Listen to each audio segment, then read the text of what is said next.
Welcome to Health Talk. Thank you for joining us. We're going to talk about what to do if we are diabetic and how do we eat. So here we are. What are we going to do with all these foods on the table? What is it that is so hard about diabetes and eating? Well, first of all, food is very much part of our culture, celebrations, parties, and we have to eat 3 times a day anyway. So we're going to talk about being diabetic and what should we eat.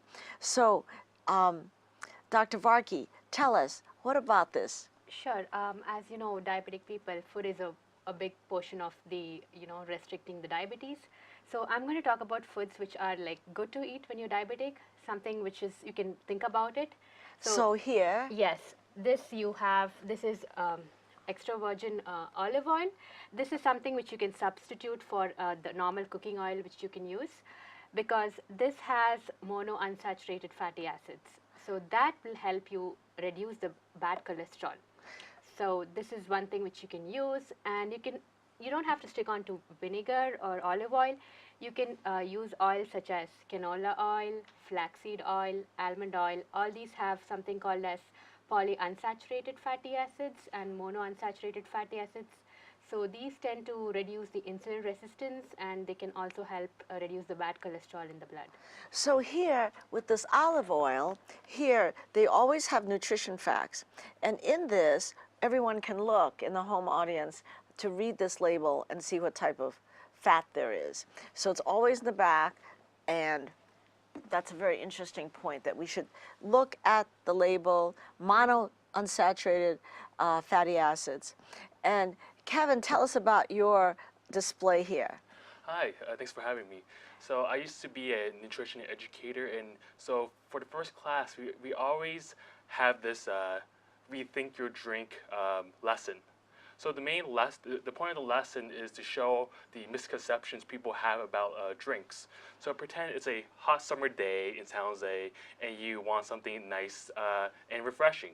So some people will take the water, and water has 0 sugars, 0 added sugars, which is great. So we always recommend people to drink a lot of water to stay hydrated.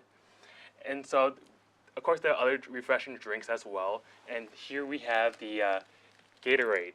So Gatorade is very popular amongst athletes to replenish glucose supply, and also as to replenish electrolytes. So actually, 20 fluid ounces of Gatorade has 30 grams of sugar. So Okay. that's how much sugar there is in that little plastic baggie. Yes. That's a lot of sugar. Yes, and so especially for cooks, a good way to visualize it is, so a tablespoon of sugar is 4 grams. So 20 fluid ounces of Gatorade has 7 teaspoons of sugar. 7.5. 7.5, yes.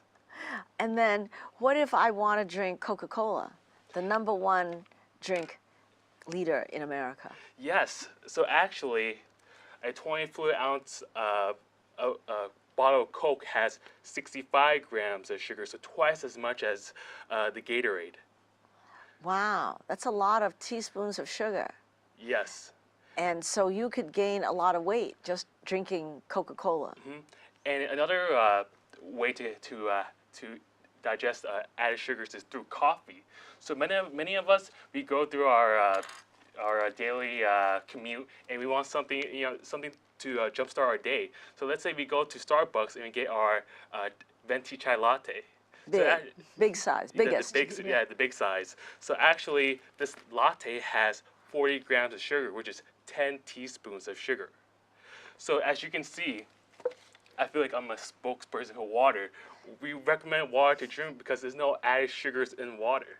Because if you decide to have a soft drink every day, well, all that added sugar adds up and it could increase your weight. It can increase your blood sugar, resulting in added weight and even diabetes. Yes. So especially if you're diabetic, we have to watch how we eat our foods, how much sugar we consume. And there is natural sugar in food. For example, an apple has natural sugar. Here's an apple. And grapes. And we're only allowed 14 to 16 of green grapes. Red grapes, actually you're allowed fewer simply because they have more sugar. Red grapes have more sugar than green grapes. And one of the celebratory foods is like for type 1 diabetics for birthday parties, what can mummies make for them? And the best one is angel food cake. This requires only 1 1/4 cups of water in this mix. So this is made out of mostly egg whites. This has freeze-dried egg. So this is the best thing that you could eat as a diabetic if you want to celebrate cake. However, still a small slice. You have to eat in moderation. Do not eat 18 servings of it. Don't go for second helpings if you're a diabetic child or a diabetic adult.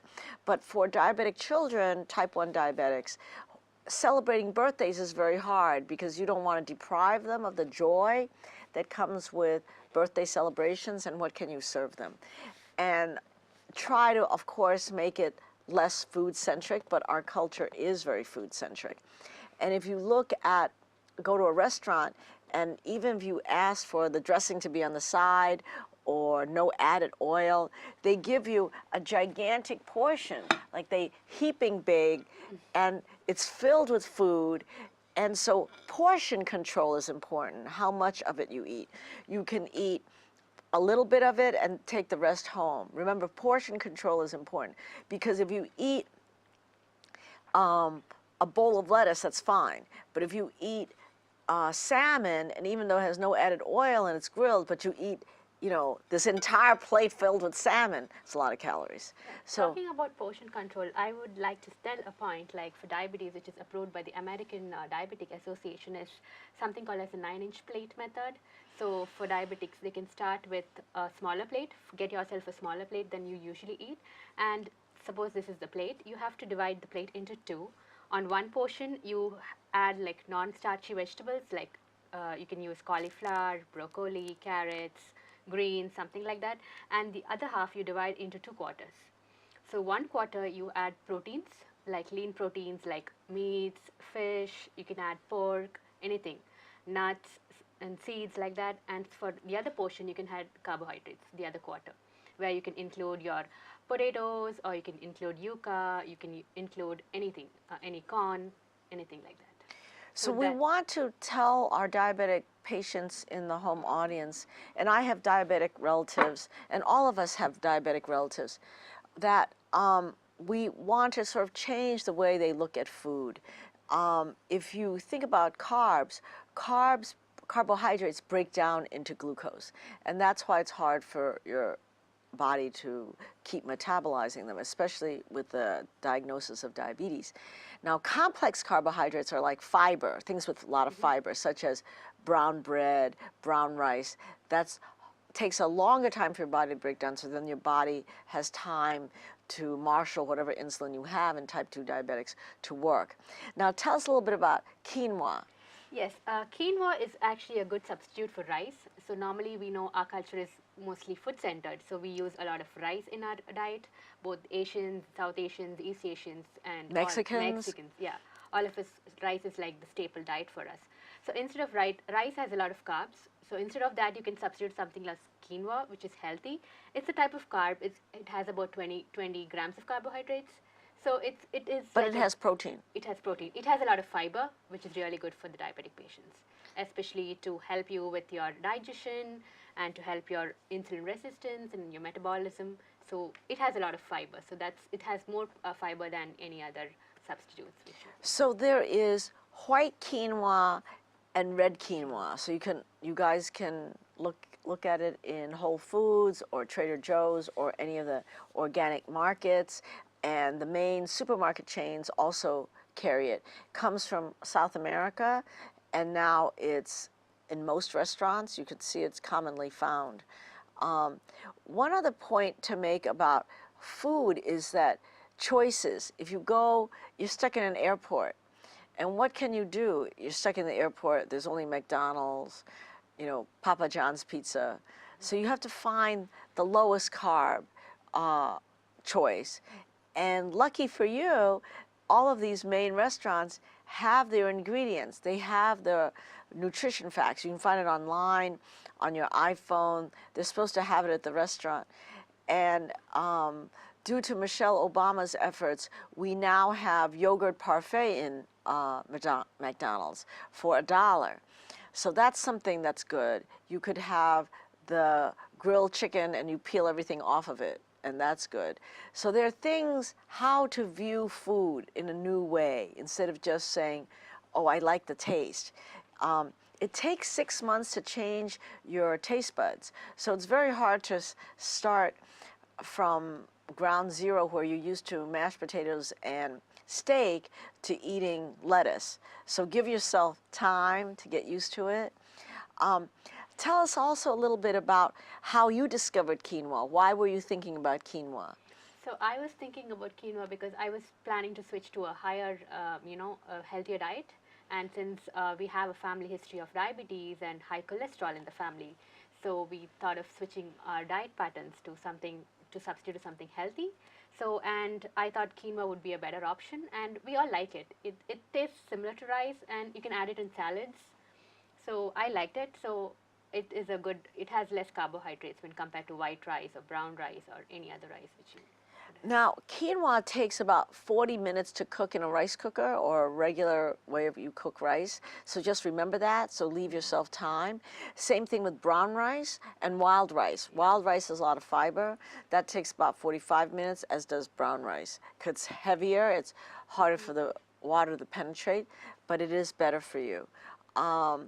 I tell my patients to roll their meats in lettuce, like iceberg lettuce, Boston lettuce, the purple lettuce, because instead of using bread, just roll it, use lettuce as the bread, use lettuce as a lettuce taco.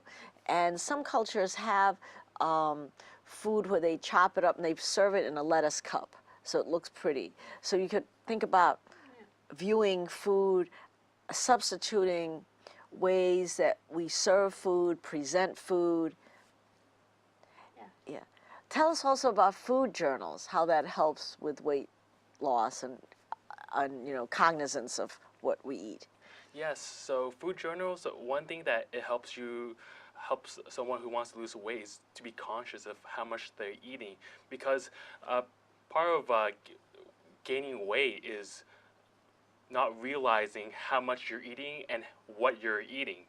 For example, let's say I'm eating a cookie a day, which could be 100, 150 calories a cookie. So if I write that in my journal and then I realize, wait, should I really be eating 100, 150 calories of a cookie? Because to burn 100, 150 calories, that translates to 1 hour of walking. And how many people have 1 hour to walk daily?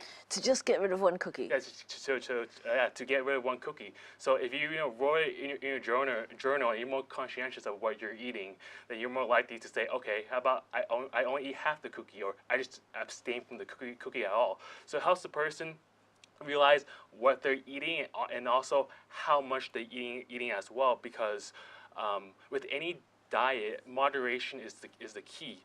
The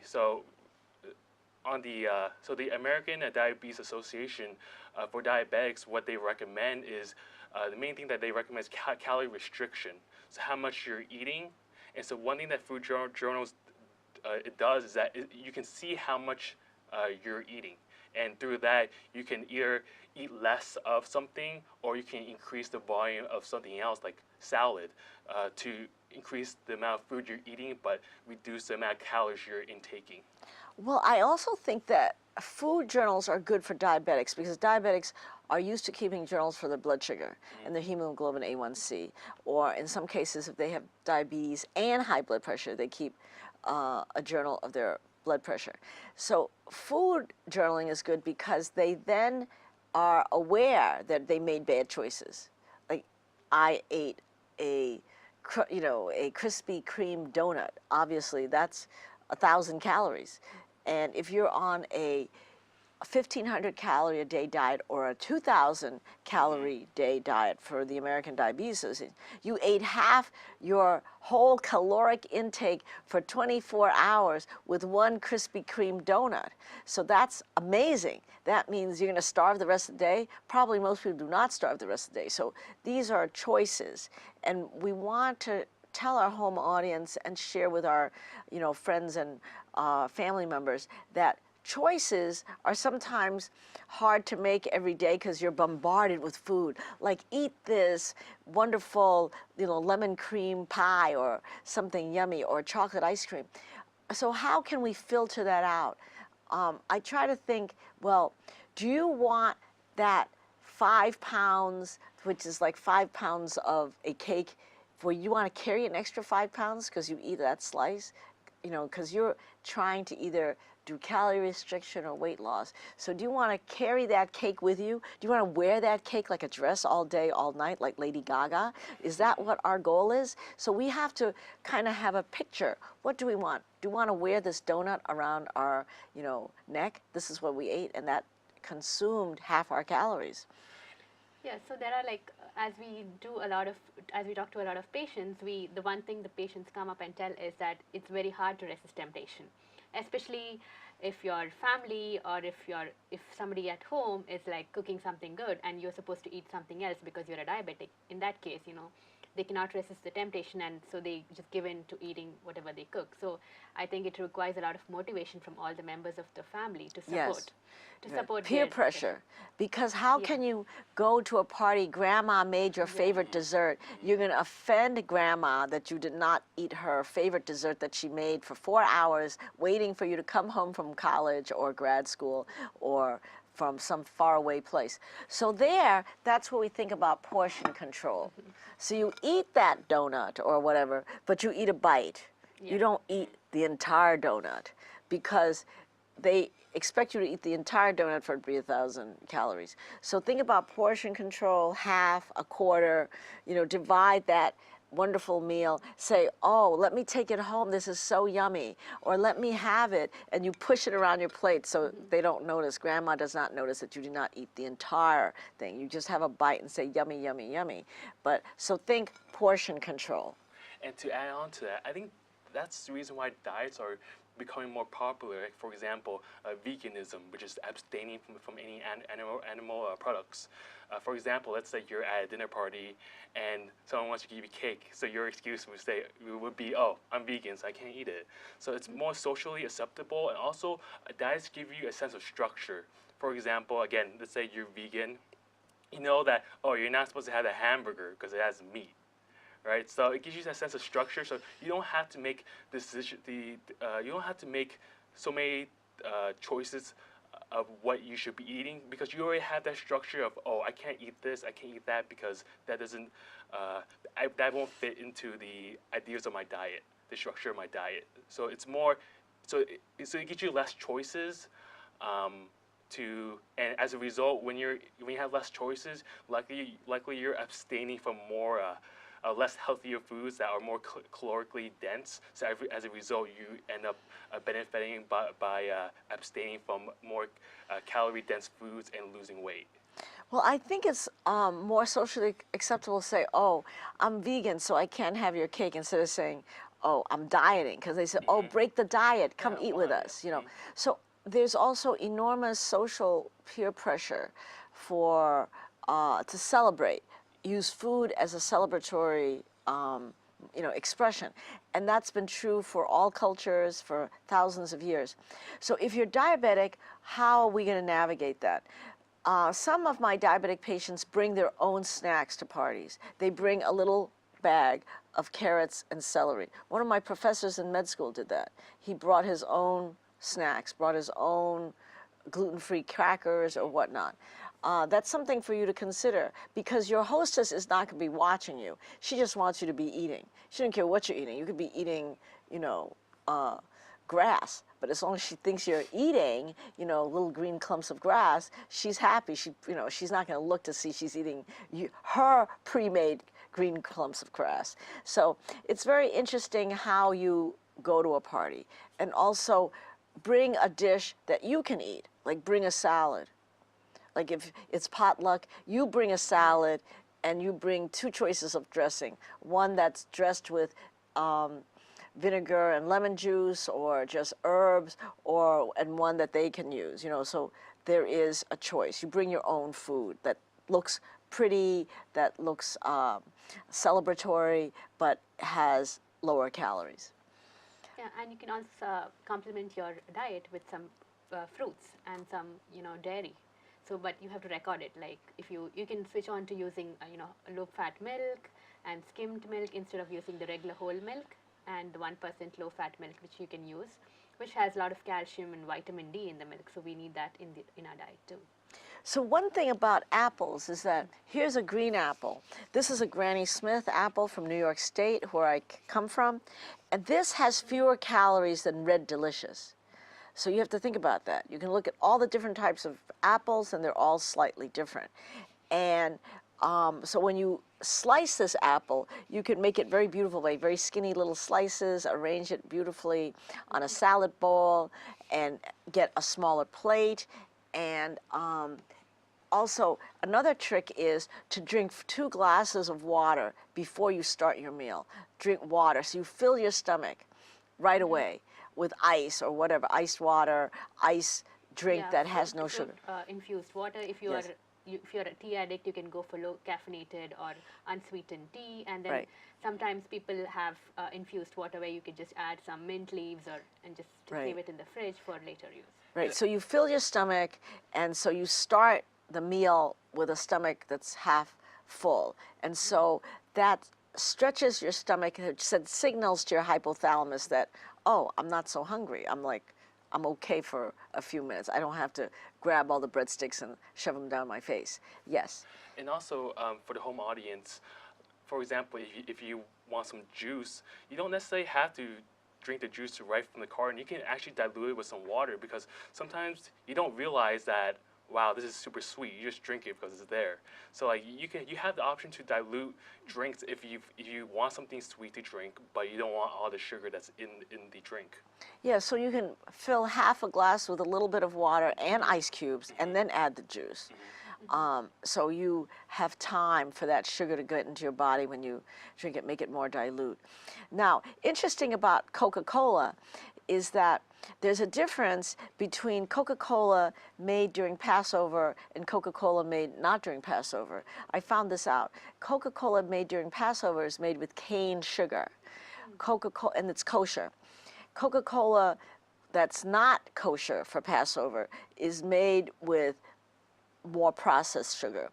And the Endocrine Society did a study where they found that cane sugar is actually better for you than processed white sugar. So it's something for you to think about at home when you're cooking. So pure sugar is pure cane, like sugar cane is better than all the little processed things. There's something to think about stevia, which comes from a plant, and there's one other one. Agave. Agave comes from a plant. There's honey. They're more organic. There's going to be a different processing. So think about that. There's also, of course, saccharin and sucrose and all those things that have been on the market for a long time for diabetics. But studies have shown that eating a lot of diet soda even changes your gut flora. So, and it changes your taste buds. So your taste buds still want that sweet. You haven't re-educated them on the sweetness of it.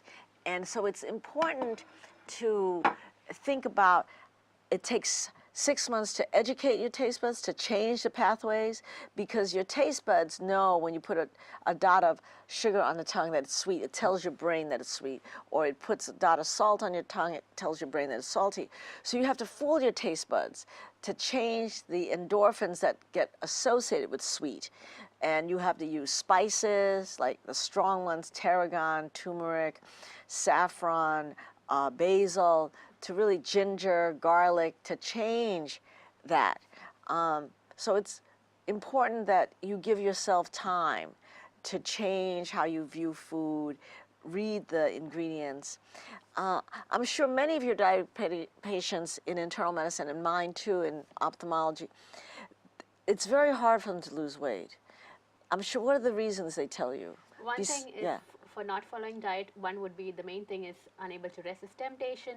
Sometimes patients are like very, once they started, once you ask them to follow a smaller portion of diet, that, sometimes doesn't go well with patients. And some patients, there's an underlying eating disorder to some patients which we have to screen for. Sometimes some people like to eat when they are stressed, when they are bored, when they are watching TV, or when they are anxious. It's called an eating disorder, which people like to eat when they are, and sometimes when they are out, like for potlucks, or some people are used for work. If they are moving out of town for work, then they have to eat at restaurants and stuff like that. So that is, in those cases, it's very difficult for the patients to adhere to the diet. So we have to wrap up. We're really glad the home audience has joined us. So to wrap up, how to eat if you're diabetic. It's a complex problem. It's not easy. We offer some solutions. Number one, watch how much sugar is in what you're drinking. Look at the label. And Coca-Cola is one of the big leaders, although it's delicious. It's the number one leading soft drink in America. And all sugary drinks are delicious, but watch out. Gatorade has a lot. And number two, think about monounsaturated fatty acids. Number three, think about substitutes for how you're eating. If you're used to eating mashed potatoes and white bread, think about quinoa, think about brown rice. And how can we celebrate birthdays without the way that the media has convinced us to? How can we be creative? Can we serve fresh fruit? Can we just put a dollop of diet whipped cream on the fresh fruit? So be creative, think about it, look at the labels, and call us if you have any questions. If you like the show, donate to KSAR Television. Thank you for watching us. Look us up in our website. I'm Dr. Gloria Wu. My website is Just for Eyes. You can always call us.